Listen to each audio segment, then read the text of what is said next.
نحمده ونصلي ونسلم على رسوله الكريم وعلى آله وأصحابه أجمعين اما بعد فاعوذ باللہ من الشیطان الرجیم بسم اللہ الرحمن الرحیم۔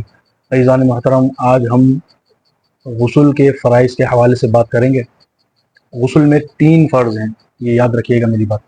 وضو میں 4 ہیں اور غسل میں 3 ہیں۔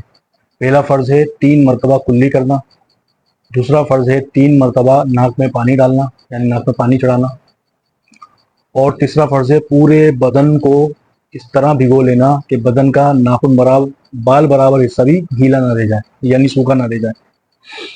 یہ 3 فرض ہیں، اور ان 3 فرضوں کی ادائیگی سے پہلے جن باتوں کا ہمیں خیال رکھنا وہ ہے پانی، کہ کن چیزوں سے غسل ہو سکتا ہے، یعنی کون سا ایسا پانی ہے جس سے غسل ہم کر سکتے ہیں۔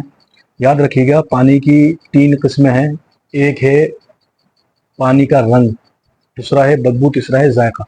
اگر ان تینوں میں سے کوئی چیز تبدیل نہیں ہوئی ہے پانی میں تو وہ پانی پاک ہے اور اس سے ہم غسل کر سکتے ہیں۔ اسی طرح غسل کرنے سے پہلے جس بالٹی میں ہم پانی بھرتے ہیں، اب بالٹی میں ہم نے پانی فل کر لیا، ٹھیک ہے، اب فل کرنے سے بعد ہم نے اس میں بید اللہ ہاتھ ڈال دیا، یہ بید اللہ ہاتھ ڈال دیا تو وہ پانی ناپاک ہو گیا۔ اب اس سے ہم غسل نہیں کر سکتے، وضو نہیں کر سکتے، ہاں کپڑے دھو سکتے ہیں، برتن دھو سکتے ہیں، لیکن اس سے غسل اور وضو نہیں ہو سکتا۔ یہ جو طہارت ہوتی ہے یہ نہیں ہو سکتی، باقی سارے کام اس سے ہو سکتے ہیں۔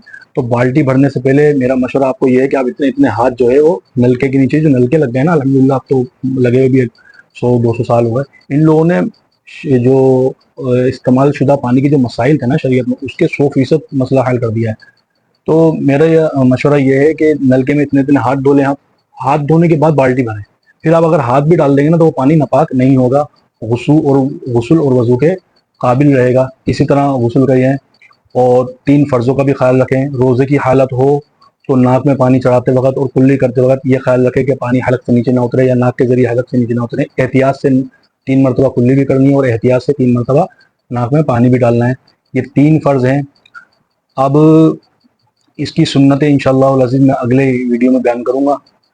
اللہ تعالیٰ جل جلالہ سے میری دعا ہے کہ اللہ تعالیٰ ہمیں علم دین حاصل کرنے کی توفیق عطا فرمائے، بالخصوص ہمیں طہارت والے مسائل، نماز کے مسائل سیکھنے کی توفیق عطا فرمائے۔ وما علینا الا البلاغ المبین۔